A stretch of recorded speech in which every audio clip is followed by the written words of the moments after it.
Assalamualaikum warahmatullahi wabarakatuh. Alhamdulillahi rabbil alamin wa bihi nasta'in wa ala umurid dunya waddin. Salatu wassalamu ala asyrafil anbiya wal mursalin wa ala alihi wa ashabihi wa man tabi'ahum bi ihsanin ila yaumin nahdah. Para hadirin yang saya hormati, alhamdulillah pada kesempatan siang hari ini kita masih bisa diberikan nikmat oleh Allah sehingga bisa melaksanakan kegiatan seperti biasanya. Itu karena kudrah dan iradah yang Allah berikan kepada kita. Nah, saat ini yang pertama ada beberapa pesan masuk pada saya yang meminta untuk menjelaskan tentang hukum rambut dan kuku bagi wanita haid. Nah, di sini saya akan bawakan kitab Nihayatul Zain, juga ada ini Ihya Ulumuddin karya Imam Ghazali. Jadi sebenarnya bagaimana sih hukum rambut dan kuku wanita haid itu? Bolehkah rambut itu dipotong atau dicukur?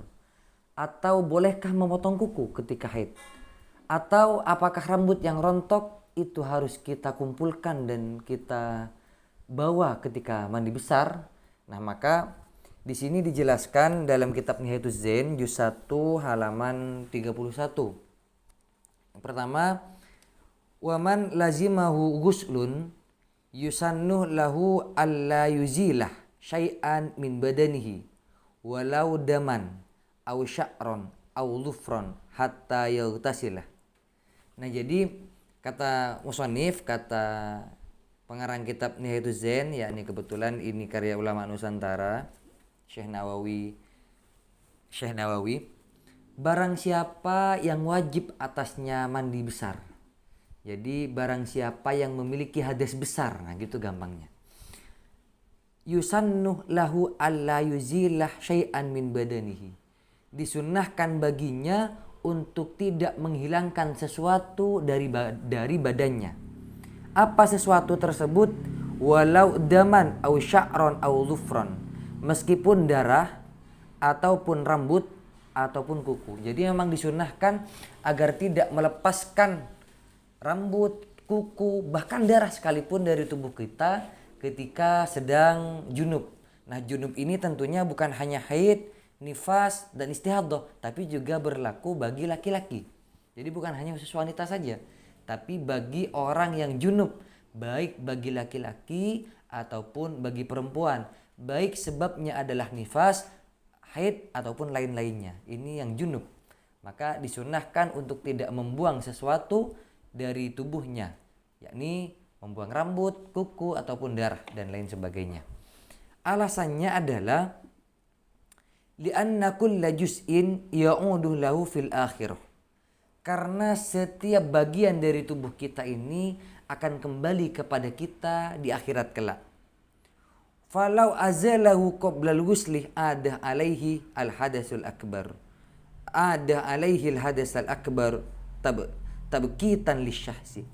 Maka jika kita menghilangkan bagian tubuh kita termasuk rambut ataupun kuku ketika kita sedang junub dan belum mandi besar, maka kelak di akhirat kuku-kuku dan rambut-rambut itu akan kembali kepada kita dalam keadaan berhadas besar juga. Tabkitan lisyahsi itu adalah untuk peringatan kepada orang-orang yang suka memotong kuku.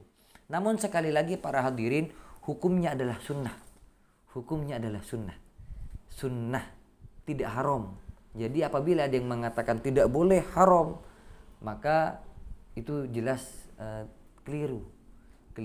Jadi sunnah untuk tidak memotong kuku, sunnah untuk tidak memotong rambut, dan sunnah untuk membawa potongan-potongan rambut itu nanti ya ketika mandi. Nah, itu dia yang pertama.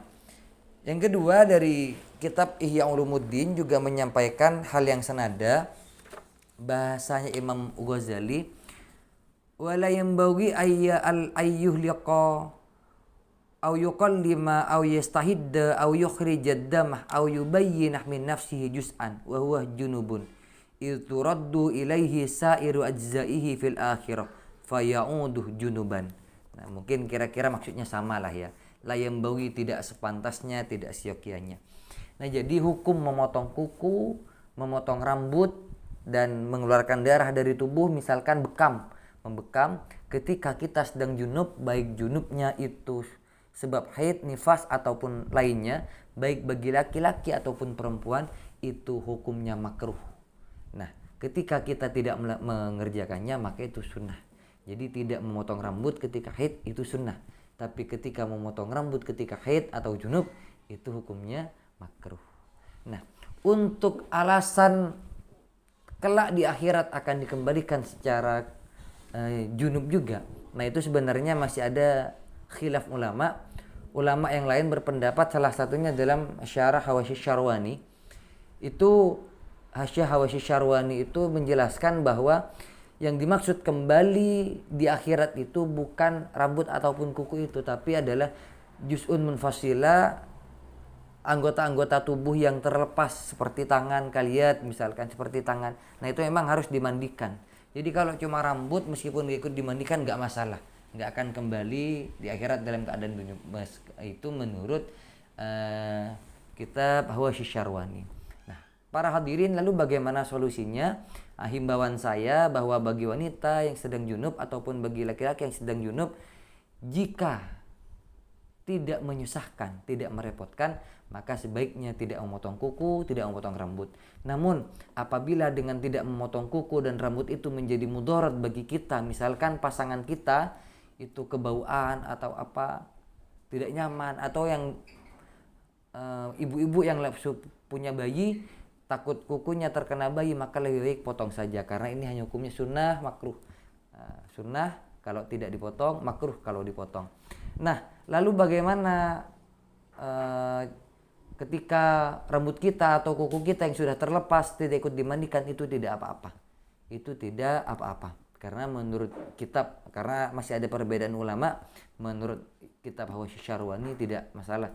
Tidak akan kembali di akhirat dalam keadaan junub, karena yang dimaksud kembali di akhirat dalam keadaan junub itu adalah anggota-anggota yang besar seperti tangan, kaki. Kalau terpotong maka wajib dimandikan juga. Nah, mungkin itu jawaban saya. Apabila ada salah dan khilaf, saya mohon maaf. Apabila ada kesalahan, saya mohon koreksinya. Dan apabila ada pertanyaan, silahkan tulis di kolom komentar. Akhiran, wallahul muwaffiq ila aqwamit thoriq. Wassalamualaikum warahmatullahi wabarakatuh.